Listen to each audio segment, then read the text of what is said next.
उनकी बच्ची शोर मचा रही थी 12-13 साल की, पापा मम्मी को मार रहे हैं। अंदर से उसने ताला लगाया हुआ था गेट में, ऊपर से वो गेट तोड़ के गेट अंदर से तोड़ के आया, वो ताला नहीं खोला उसने, गेट तोड़ के फिर वो नीचे आ गया। ऐसा कुछ तो हुआ नहीं, काफी साल से दे रहे हैं। क्या हो अगर आपके ऊपर मार पिटाई, आपके ऊपर चाकू गूंथने की वजह ये मोबाइल बन जाए। नमस्कार, इस वक्त आप लोग देख रहे हैं झलको दिल्ली और मैं हूं आपके साथ हिमांशु मुदगल। देश की राजधानी दिल्ली से दिल दहला देने वाला मामला इस वक्त सामने आ रहा है। जी हां, आपको बता दें, ये मोबाइल फ़ोन जिसे आप भी चलाते हैं, हम भी चलाते हैं, मगर क्या हो अगर आपके ऊपर मार पिटाई, आपके ऊपर चाकू गूंथने की वजह ये मोबाइल बन जाए। ऐसा ही ये मामला आदर्श नगर के अशोका रोड का सामने आया है। आपको बता दें, हम मेरे सामने जो आप एक घर देख रहे हैं, इसकी दूसरी मंजिल को मेरे कैमरा पर्सन दिखाएं। इस दूसरी मंजिल पर एक महिला रहती थी जो अपने पति और 2 बच्चों के साथ रहती थी। आपको बता दें कि जो पति थे वो ई रिक्शा चालक थे, ई रिक्शा चलाते थे, और आसमा जो थी वो हाउस वाइफ थी, घर में रहा करती थी। इसके अलावा आपको बता दें उनके 2 बच्चे थे। पति ने पत्नी के फ़ोन चलाने को लेकर के, क्योंकि पति मना करते थे कि आप फ़ोन मत चलाओ, और वो फ़ोन निरंतर चलाती जा रही थी, तो पति ने चाकू गोथा, उसके बाद मारपीट की, जिसके बाद पुलिस को इसकी सूचना मिली और पुलिस ने मौके पर पति को गिरफ्तार कर लिया।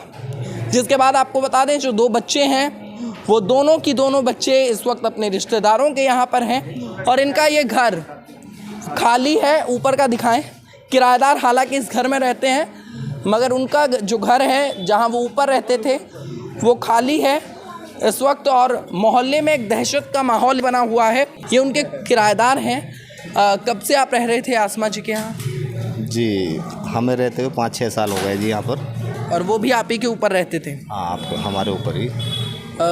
हमेशा से उन दोनों में अनबन थी कि ये अभी हुआ था? देखो जी, इनमें अनबन तो हमेशा से रहती थी, थोड़ी बहुत, लेकिन कभी किराएदारों के साथ कभी कोई दिक्कत नहीं आई। ठीक है, किराएदारों को कभी उन्होंने परेशान नहीं किया। तो जो पत्नी थी उनका कैसा था रवैया, वो कैसी थी? ठीक थी, अच्छी थी। और पति का व्यक्तित्व कैसा था? वो भी वैसे ठीक थे, किसी के साथ कोई दिक्कत नहीं। अब इनमें आपस में क्या परेशानी थी वो इनका अंदर का मैटर है अपना। अच्छा, आप लोग नीचे ही रहते हैं? जैसे ही पता चला कि ऐसी कोई घटना हुई है तो आपका क्या रवैया? हम उठे, 2 बजे की घटना है ये लगभग। हम 2 बजे उठे, हम जैसी इस खिड़की से हम झाँके, हमने देखा कि वो बच्ची शोर मचा रही है। तो हम जो हैं हस्बैंड वाइफ हमारी, हम ऊपर गए।